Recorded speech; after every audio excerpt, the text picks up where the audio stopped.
Wabaddewo obwenkanya mu kuvetinga mu process y'okuvetinga mu kakiiko ke walekera abasajja. Obuzibu bwonna bwabadde mu managing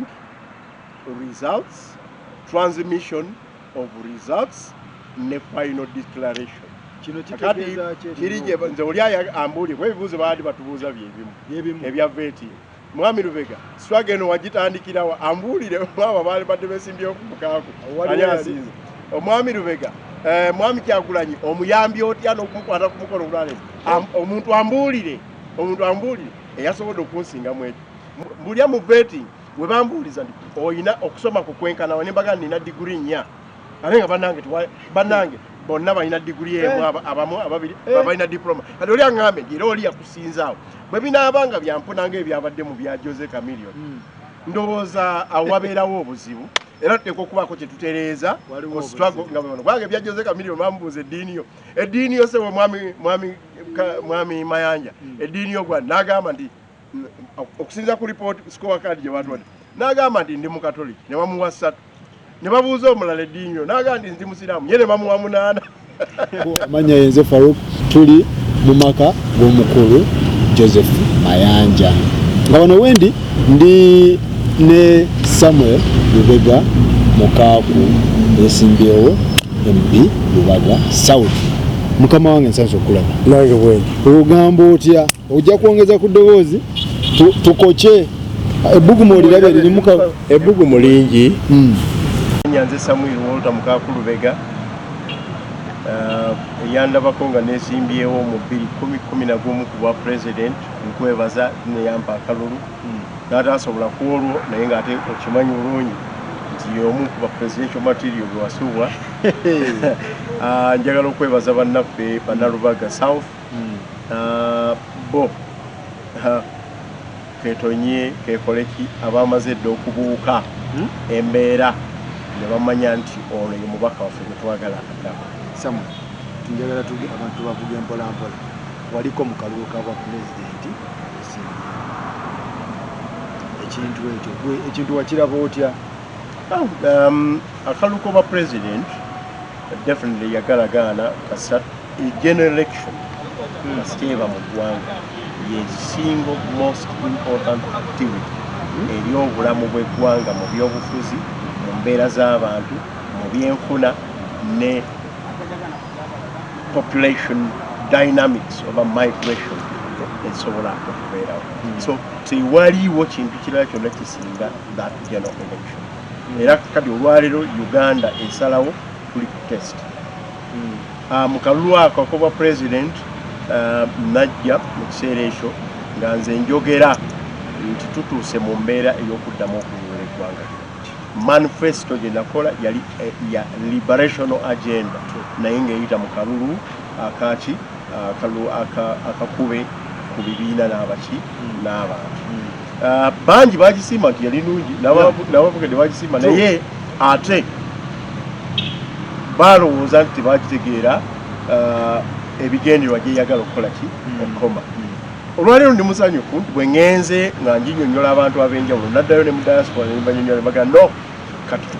noonye kuzimba a wider alliance bo nga abadiaspora baali basukulooza tukole a kind of a national alliance for change. Era najja wano naye abakulu nga bakolagana ne electoral commission bayanguwa mangu okulaba nti tebakizibikira nga bw'obadde olaba babadde bazibikira ekya people power n'ebirala bye tuyinza okwogerako mu lugezigezi olw'abantu abala okutwalayo amannya ago. Ndi musanyufu nti newandibadde ku olwo abantu tebakwatibwa mu babiri ogwa liberation politics okunyigiriza okugunda n'ebintu ebirala ebize mu kowe ebize bibaawo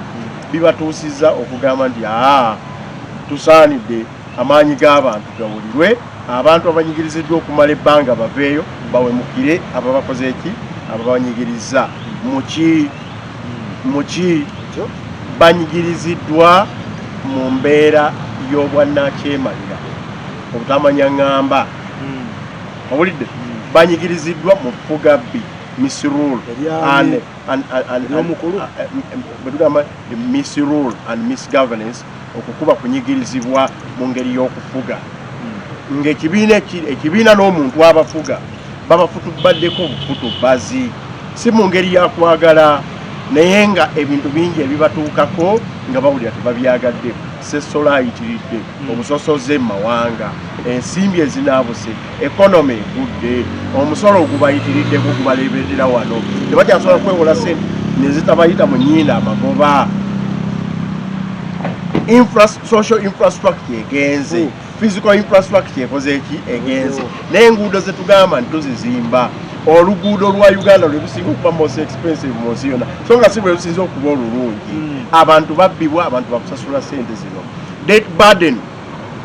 burden oba ebbanja eriri ku buli mwana n'omuzzukulu ddene nnyo nnyo nnyo nnyo mu nsi yonna, era Uganda yegyasinza abantu okugundibwa okwo. Ale bamala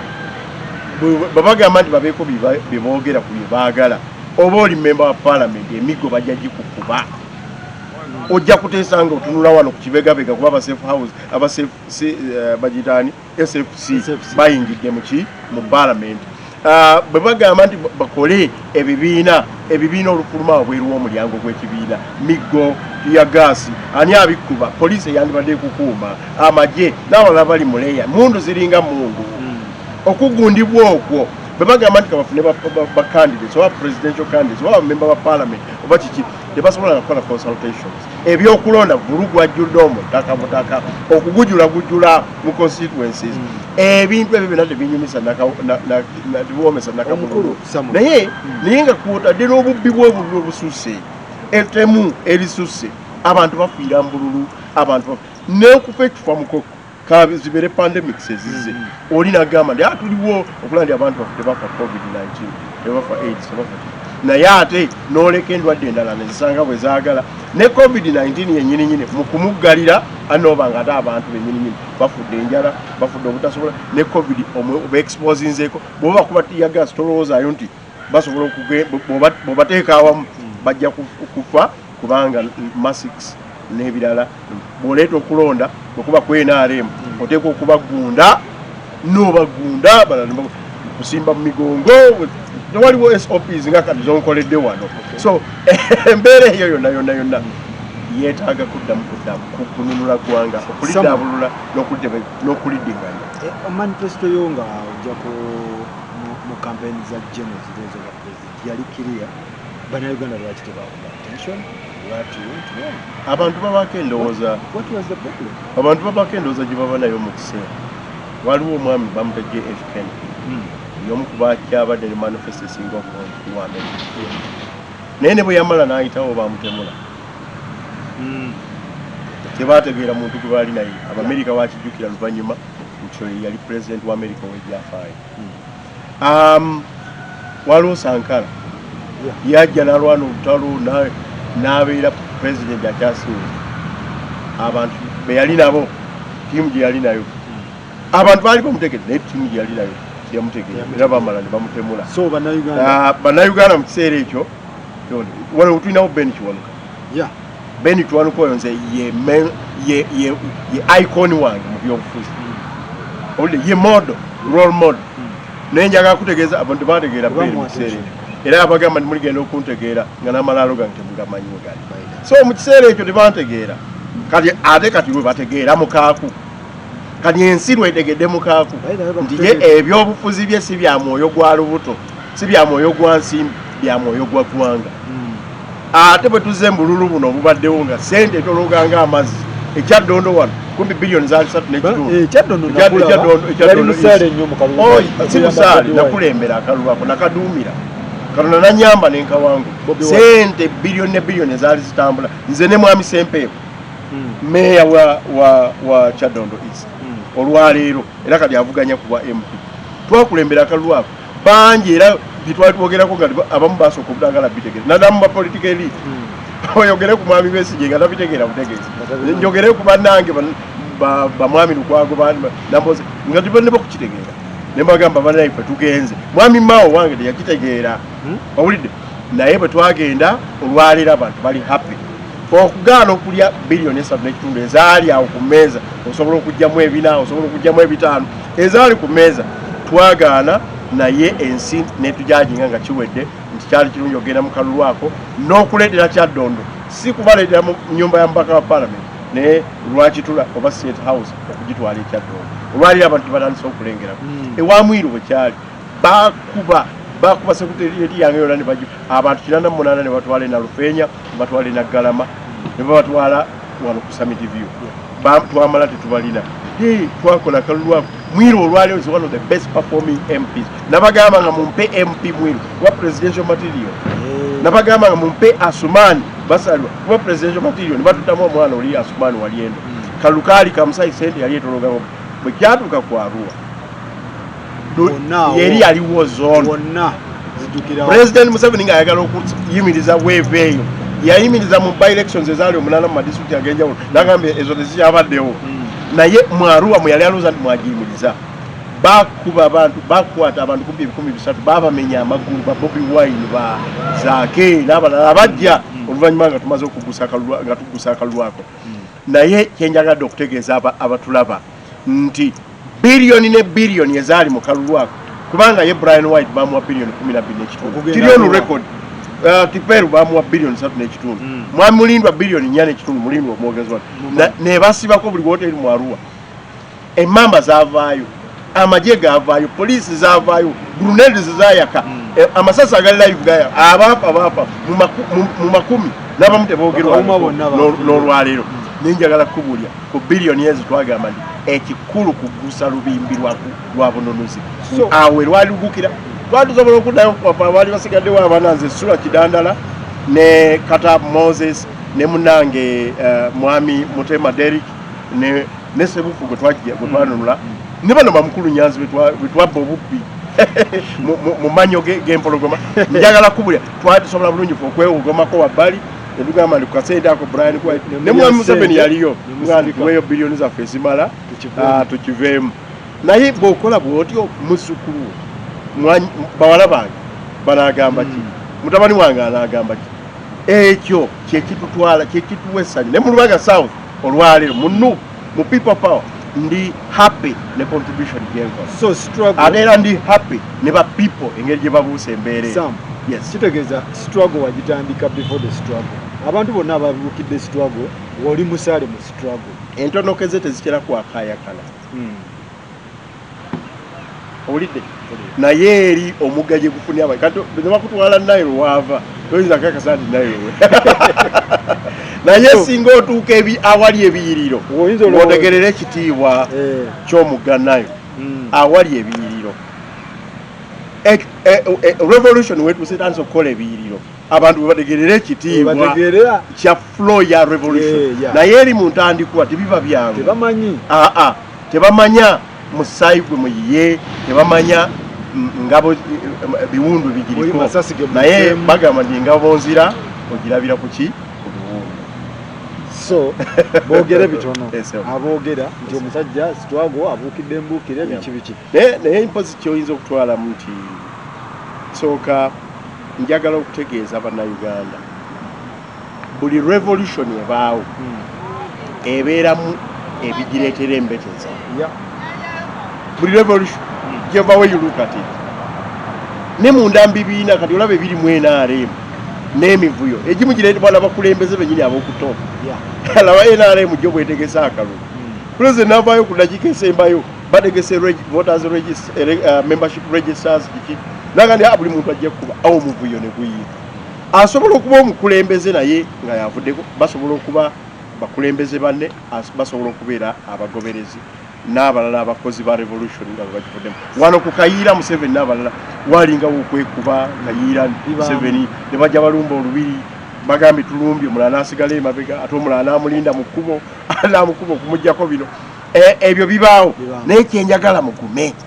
kwe kumanya nti bannaffe abakutte revolution eyo tubawadde omwaganyo okusigala nga bakyalina vision eyo nga bakyalina amaanyi ago ge bateekamu era kye nasiimye ku bantu b'e Lubaga bagambye ffe bannanyini revolution tubamanyi bagambye ffe omuntu gwe tumanyi nti alina obwesigwa obumala okulwa revolution mwoyo gwa ggwanga bamuyita Samuel Walter Mukakulubega ne banne balina bonna gye bali tujja kubawagira mu mbeera gye tunaabawagiramu si nsonga ate ne bagamba nti revolution yaffe tetuyinza giteekako gundi taamu bigiyita kapande kafoseero Our revolution is not for sale. Our Lubaga South is not for sale. Uganda is not for sale. Kampala is not for sale. So abantu bansanyusiza babuse mbere bankubira abagezi babalwaze semu wanjagado okwogera nawe sawa namba naye nga amasimu ganzita abasinkana ganzita lwaki bagamba sebo gwenywera betumanyi kyoliko twasobola okulangira ekya people power abantu bava mu jema bava mu AND bava mu FDC abakyuka ne bakyuka abamemba ba parliament ne bajja DP block yajja na mukukunya abantu bali basajja naye bwajja okusomooza kwa Mwami Museveni okukwata DP block yali eteeka okuba empagi sedduke ali nga kyogera ndi nja kugimalawo bamwami mbidde beewera bamaawo basiranda n'abalala kubanga nedda tuyinza okubeera tukole ekya NUP bwe kiba nga kyekize katuwerekere so NUP nefuuga empagi Lubaga kuba yovaamu ne presidential candidate era abantu ne bakkiriza mu bitwali tubagamba ne tubawa processes mwe balina okuyita zetuyita eza candidate selection twakyuzinga qualitative assessment okusinga quantitative olw'embeera gye tutambuliramu ey'ekicovid ey'okugundibwa tiyagasi ey'okubeera nga tulumbibwa gano mateeka draconian laws ezitatukkiriza tugamba no tukitegedde presidential aspirants ababakkiriza kukola consultations tukozese qualitative ne tunyonyola abantu qualitative bwegenda okutambula otambulira ku expression of interest n'oleta ne credentials zo bw'obanga oli omu kubayiseemu bwe musukka mu babiri tujja kukola kye tuyita harmonization mwesunsulamu mwekenyini nga waliwo arbiter bwe tumala ekyo ne batuwaliza nti tugyemu omu bwe tuba basukkamu omu ne mugenda ku kye tuyita vetting ng'erina criteria ya 19 mu miteeko esatu ebikwatako ng'omukulembeze ne winnability factors zo ekyokubiri ebikwatako n'obukulembeze bwo mu kitundu kyoyagala ocommanding ekyokusatu ebikwatako n'obuwagizi bwo eri people power eri NUP ne revolution byali clear era nga bwogenda nga gwe Mwami Lubega Mukaaku Samuel nga oba omanyi bulungi ebyo nja kubiwuuta buki vuva ne munanga jjagezaako naye ndowooza gundi asingako kubanga twaka rekodi ye yeeyo era ekyo kyabadde twabikoze webwagiddemu embeteza wabadde omuntu bw'ogenda ku veti bwe bakola harmonization tusooke ku kikyo okugamba nti debbali bakakiiko kuba twawulira so kwekyo kyali kirungi wali ng'ozigabira ba DP banno oli ayinza okulowooza bwati naye n'ekyokubiri oyinza okutula n'ogala Mukaaku anaalekawo Abedi Bwanika ngazze ate nga munne wa NUP gundi anaalekawo muganda we ng'ate yali kakiiko gundi anaakola ebyo bibeerawo naye ne integrity y'omuntu ebankulu naye ne wandibadde integrity ebankulu nze nange nakisiima ndi bwembanga abantu mu kifo ky'okakiiko kugenda mu maaso n'emirimu gyako ate kakati kitandise kubeera disruptive Mukaaku anaatuwa justice better order wabbali emirimu negitambula bulungi kuba revolution yenkulu si kwerowoozaako gweka oba mmwe mweka oba kukoza bibiina byammwe kyokka wabula strategy ne tactics so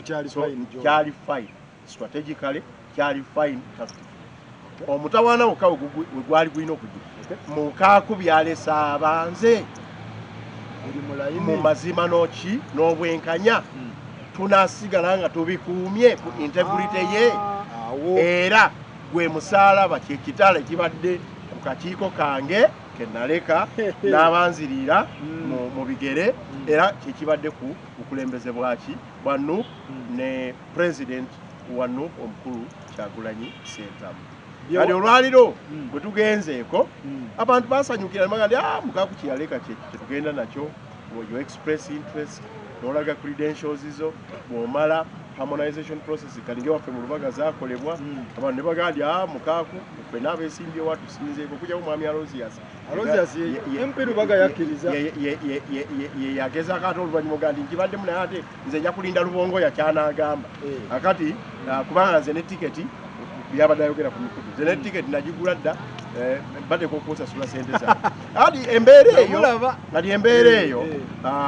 yaleetamu okusoomooza ekyokubiri bwe twagenze ku vetting yali nti olumala vetting nga ku vetting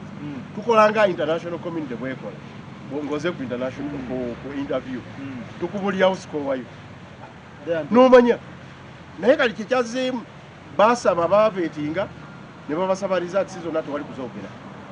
muntu omu yalina okuzifulumya sekutale geno ate ekyo nga kyafuuse kirala omuntu nabeera awo tamanyi bubonero bweyakozeki wabula Katonda yatuyambye nti abadde mu nkola yange immediately olumala kubanga oyogera be bakuveeti oteekwa genda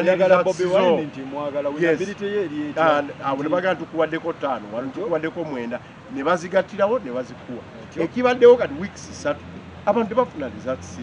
zimalayo wiiki n'okuva ezavuddeyo tewali azimanya officially okujjako olw'okuba nti bali abali kakiiko mikwano gyaffe kati nganze bambuulirirawo omu yampaana mu 5 omulala ku 5 omulala 46 omulala yampaana mu 9 omulala yampaana mu 8 so ku bantu abana abanveetinga ezo ze bampa ku 5 kakali ng'ate bannange bano balozi yasina nabo balina okumanya bo bafunye mmeka bwe bababuuziza ku 2 naye ekyasinza okukola obuzibu ebyo twabitegedde informale ne tumanya ne lists ne zikolebwa electoral commission ate ekiro ne zikyuka nga zigenze wasirikale gye so embeera eyo eteekawo okusoomooza kw'amaanyi ku bwerufu factor omanyi tuli banonozi tuteeka okukola bye tukola byonna nga tebiringa byenaale bibeere mu bwerufu bibeere straight bibeere byamazima tuteeka okukola bye tukola byonna nga tebituteeka mu mbeera egamba n'abaana abajja bafaanana n'aliwa n'oli kakati abamu ku ffe ba designers ba supporters ba surrogates ba revolution tetusobola ekyo kukitwala lightly bwe kibeera erubaga oba oli abanabuuza bwebaba tebagiwadde mukakuba n'agiwaani nga muwandize bw'obanga kuba presidential candidate mu people power nenu tobuwadde Kyagulanyi ogenda kubuwaani olaba embeera eyo so ze kyasobola okukola ne wano bwe kiri abantu beerubaga bakubuuza ssebo ono agenda kuba mubaka waffe twagala ddoboozi mu parliament twagala leader twagala revolutionary leader bw'oba towadde mukaaku ogenda kuwaani questions ezo zijja naye ebyo si byange byakuddamu byabannange nze kyenyinza okugamba abantu beerubaga the revolution is not for sale. Lubaga South is not for sale. Kampala, Uganda is not for sale. Twagala tugende nga tugamba nti tukyaye corruption mu waffe gye tuva tetuteeka waate kadaala ka corruption kulinnyirako tukyaye abooluganda abakona ab'emikwano ewaffe gye tuva tetuteekawo kadaala ako kulinnyirako tukooye abantu abatunyigiriza ewaffe gye tuva tetuteekawo kadaala ako twagala tugamba abantu twagala kununula gwanga mu revolution ya namaddala not a mere change of guards tetuteekawo kadaala bamuseveni tebateekawo kukola ekyo kyennyini kulyamu bantu lukwe so ebyo bye twetaaga and be sure Mukaku is going to give you that. Oli wabaddewo obwenkanya mu kuvetinga mu process y'okuvetinga mu kakiiko ke walekera abasajja wabaddewo obwenkanya nayogedde da processes ezasookerwako zaali alaali obuzibu bwonna bwabadde mu managing results transmission of results ne final declaration kino kitegeeza kirije nze oli ambuulye bwe bibuuzo baali batubuuza byebimu ebya veti mwami Lubega swageno wagitandikirawa ambuulire mwaba baali badde besimbyewo ku Mukaaku ani asinze omwami Lubega mwami Kyagulanyi omuyambi otya n'okumukwata ku mukono gulale omuntu ambuulire eyasobodde okunsingamu ekyo mwami Lubega ye amaanyi ku ground ogalina batuyita ne mu harmonization nga nze sisombye muntu n'omu ng'omulala asombye aba placards naye bakansala mukanga Lubaga ku Lubega ye yali embeera yokka kakati abo bakulembeze siina posta zempanise nti oba bwezi n'endala zempaniseyo baziyuza naye ng'amaanyi gakola ki wegali kati mbulya nti oli yansinze mbulya mu vetting we bambuuliza nti oyina okusoma kukwenkana ne mbaga nina diguri 4 ate nga bannange bonna balina diguri emu abamu ababiri balina diploma kati oli aŋŋambe nti era oli yakusinzaawo bwe binaabanga byampunanga ebyabadde mu bya Jose Chameleon ndowooza awabeerawo obuzibu era tuteeka okubaako kye tutereeza ku struggle nga bwe kubanga ebya Jose Chameleon bamubuuza eddiini yo sebo mwami Mayanja eddiini yo gwa n'agamba nti okusinza ku report score card gye batwadde n'agamba nti ndi mukatoliki ne bamuwa 3 ne babuuza omulala eddiini n'agamba nti ndi musiraamu ye ne bamuwa 8 kati eyo embeera eyinza otuleetera okuleetera struggle okutengeeta ate ekintu ekyandibadde kiki kirungi. So muganda wange mukaaku olinga ayemulugunya agamba nti tebyabadde kubanga byonna ebisaanyizo bye boogerako wabadde obi naye obudde obwo sikyabulina obwemulugunya sikyabulina wabitadde obudde obwemulugunya sikyabulina petition nsobola ogiteeka naye siina budde bugimalirako twamaze okulaba ba local council candidates wano omwami Jose Mayanja yateekayo okwemuluganyako n'okusaba n'ebyali asaba bali clarifying. Twawudde bulizi tuzeemu okuggulawo twawudde bulizi ate okuggulawo kubaddewo era bagaddewo. You don't do that. Tokyusa goalposts ng'oli makati mu process. Ekyo bakwano bange bagenda kukikola batya. So nze nsaba president waffe agenda okubawa 10 omwami Kyagulanyi Ssentamu to be himself. To be himself. Revolution zino bwe zijja abantu bonna bakola ebintu ebiri sabuvati oba bakola ebintu ebigyonoonera batera okumalako mu revolution ya Museveni bo balina akanya ke babasimiranga naye ke bayita akafundo fezike twandyagadde ne we must clear the revolution of such impediments tuteekwa okujja revolution tugigire mu kkubo enkonge zifaanana bwezi bwe kitaba ekyo revolution bwe collapsinga nammwe bamwoyo gwa ggwanga ebakola ki ebatwala kati mwami Kyagulanyi mwoyo gwa ggwanga Samuel Walter Mukakulubega mwoyo gwa ggwanga eyinza otutwaliramu bwe twegendereza obusungu bw'abantu okubeera nti revolution yaabwe tumaze ne tugiteekamu embeera y'ekiguliriro embeera ya ani amanyaani embeera eyo neetuuka neetukola ki neemalawo revolution naye nsuubira nti mukulu Kyagulanyi n'abakulembeze nga bamukulu Mpuuga bajja kubeera steadfast okulabira era kyenvudde ngamba nze siina budde obwo nja kugenda mu maaso n'okuvuganya ku bamemba ba paalamenti ate bwe mukuvuganya obwa memba wa paalamenti obwo